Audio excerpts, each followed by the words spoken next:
आज हम शुरू करेंगे अल्टरनेटिंग करंट का नेक्स्ट टॉपिक, जिसका नाम है RMS value of alternating current. Root mean square, R से रूट, एम से मीन, एस से स्क्वायर। तो root mean square value of alternating current, इसका मतलब क्या है? इसका मतलब ये है कि जैसे एक डीसी वोल्टेज आ रहे थे, एक डीसी में भी वोल्टेज जो होंगे या एम्पियर जो होंगे, अब देखो जरा, जैसे एक डीसी में जो है 10 वोल्ट आ रहे थे, तो एसी में जो 10 वोल्ट होंगे, या हम जिसे कह रहे हैं एसी में 10 वोल्ट, तो वो 10 थोड़े ना होंगे, क्योंकि इसमें तो वैल्यू वेरी कर रही है, प्लस में भी जा रही है और माइनस में भी जा रही है, तो कहीं उससे ज्यादा होंगे। तो हमें ये कैसे पता लगे कि ये इसकी कितनी वैल्यू है? तो उसको देखने के लिए हमने एक ऐसा सिस्टम बनाया कि हमने मान लो एक बकेट में पानी ले लिया, और बकेट में पानी लेके उसमें एक डीसी वोल्टेज छोड़ा, वो मान लो वो था 10 एम्पियर या वो था 8 एम्पियर। तो वो 8 एम्पियर का करंट हमने छोड़ा, 1 घंटे तक हम उसमें छोड़ते रहे और उसने हमें 32 डिग्री का पानी गर्म करके दे दिया। अब हमने एक अल्टरनेटिव करंट छोड़ा, अब हम ये चाहते हैं कि ये 1 घंटे में 32 डिग्री पानी को ही गर्म करके दे। तो वो मान लो जब वो हम उसको छोड़ते गए तो उसने 32 डिग्री का ही पानी 1 घंटे में ही हमें गर्म करके दिया। अब वो जितने करंट छोड़ने से इतना काम उसने हमें करके दिया, उसके बराबर दोनों का परिणाम कैसा हो गया? सेम। तो हम क्या कह देंगे कि अगर ये 8 वोल्ट में करके दे रहा था और ये 10 वोल्ट में करके दे रहा है अल्टरनेटिंग करंट, तो इस 10 वोल्ट वाले करंट की भी वैल्यू कितनी है? 8 ही है। समझ में आई ना बात? तो ये बात वो है कि दोनों ही वर्क डन सेम करके देंगे। तो हम ऐसी पहले एसी का निकाल लेंगे और फिर डीसी के वर्ग के बराबर रख देंगे, तो हमें वो वैल्यू मिल जाएगी जिससे मल्टीप्लाई करके हम किसी भी वैल्यू की पीक वैल्यू या एवरेज वैल्यू जो है हम निकालते हैं। समझ में आई बात? तो इसका हम डेरिवेशन शुरू करेंगे, ये इंपॉर्टेंट है डेरिवेशन, बोर्ड एग्जाम में पूछा भी जाता है कई बार। तो देखो जरा कैसे शुरू होगी। तो वर्क का फॉर्मूला एक आप जानते ही हो, बताओ। देखो पावर बराबर क्या होती है? पावर बराबर होता है work done upon time, P बराबर W अपॉन T। ये सबसे बेसिक फॉर्मूला है पावर का। तो वर्क डन का फॉर्मूला क्या हो जाएगा? वर्क डन का फॉर्मूला हो जाएगा W बराबर P इंटू टी, और यहां पे जो पावर है उसका फॉर्मूला हो जाएगा I square into R. Power के कई फॉर्मूले, P बराबर V इंटू आई, P बराबर V square upon R, P बराबर I स्क्वायर इंटू आर, कई सारे फॉर्मूले पावर के। P बराबर F इंटू वी भी एक बहुत ही, फोर्स इंटू वेलोसिटी भी पावर का फॉर्मूला है।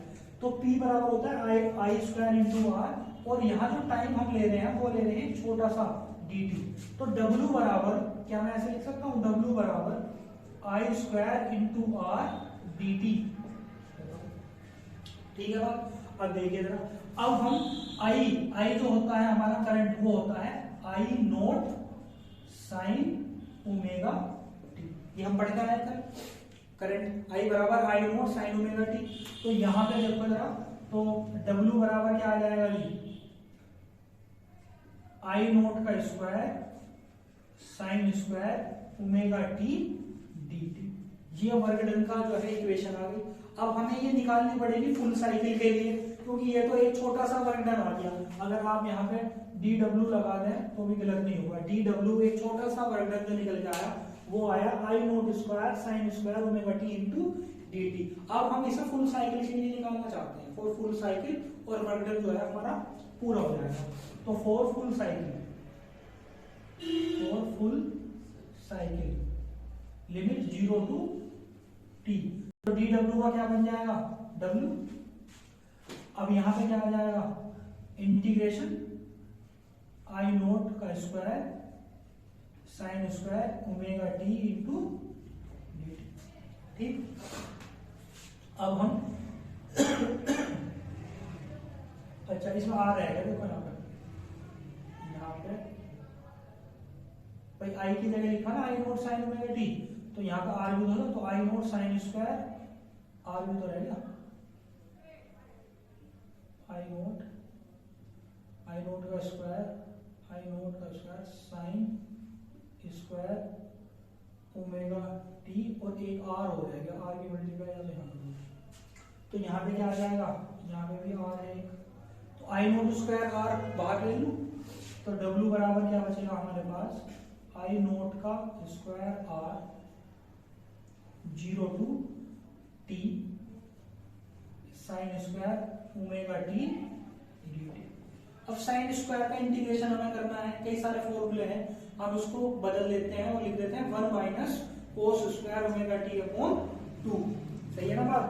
तो ये हो जाएगा हमारे पास W बराबर आई नोट का square R integration 1 minus cos 2 omega T upon 2 dt, और ये आ गया 0 to t.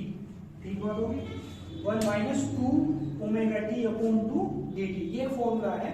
Sine square omega t को मिल गया 1 minus cos square omega t dt upon 2, 0 to t है। अब देखो इसका क्या कर देंगे, हम इंटीग्रेशन करना है हमें इसका। तो ये W बराबर आई नोट स्क्वायर आर, ये आ गया हमारे पास इंटीग्रेशन 1 का तो तुम जानते ही हो क्या बनेगा t, क्योंकि t की फॉर्म में करना है, माइनस कोस 2 ओमेगा टी। कोस 2 ओमेगा टी का क्या हो जाएगा, कोस का होता है साइन, तो ये आ जाएगा यहाँ पे sine 2 omega t into 2 omega, ठीक है ना, अपॉन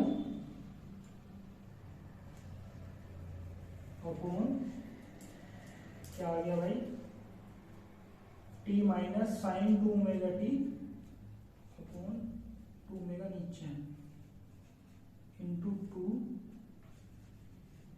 dt का तो रहेगा 0 टू टी। ठीक है, तो ये आ गया 2 ओमेगा इंटू 2, अगर 2 बाहर, ये आ जाएगा I naught square R divided by 2 T minus sine 2 omega T upon 2 omega और 0 टू टी। रफ कर लेते हैं, इस आगे का करते हैं।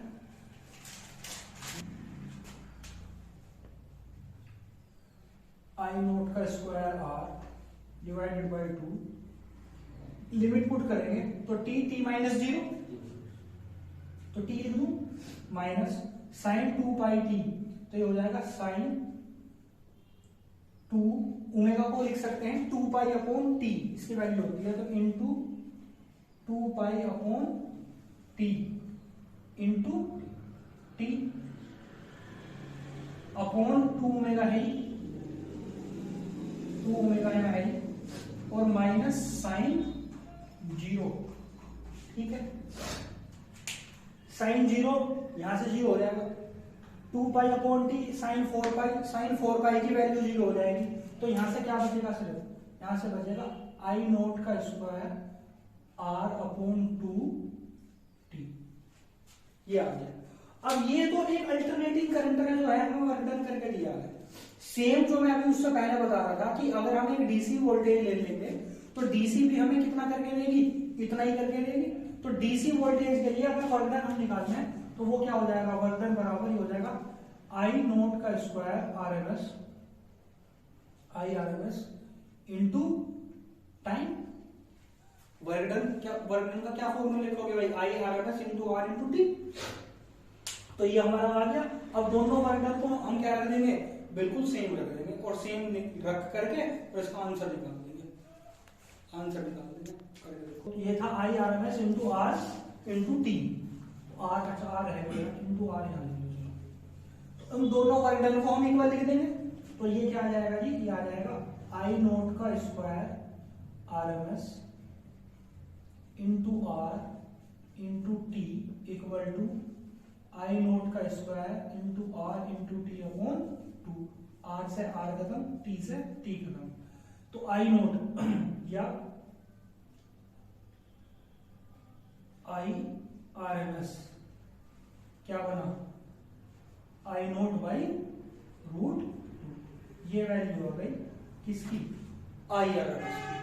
और ऐसे भी लिख सकते हो, रूट 2 की वैल्यू क्या होती है 0.707, तो आई नोट बाई 0.707, या ऐसे भी लिख सकते हो। अगर आई नोट की वैल्यू, पीक वैल्यू आपको निकालनी हो तो आई नोट बराबर क्या हो जाएगा 0.707 आई आर एम एस। ये peak value of the current यहां से निकाल सकते हो। अब ये तो मैंने बात करी है सिर्फ करंट की। कभी कभी वो क्या काम कर देता है, वोल्टेज निकालने के लिए दे देता है कि रूट मीन स्क्वायर जो है अल्टरनेटिंग करंट की जगह अल्टरनेटिंग वोल्टेज का निकाल के बताओ। तो वोल्टेज में और करंट में क्या डिफरेंस है, कुछ नहीं। देखो जरा, V इक्वल टू क्या होता है जी, आई आर।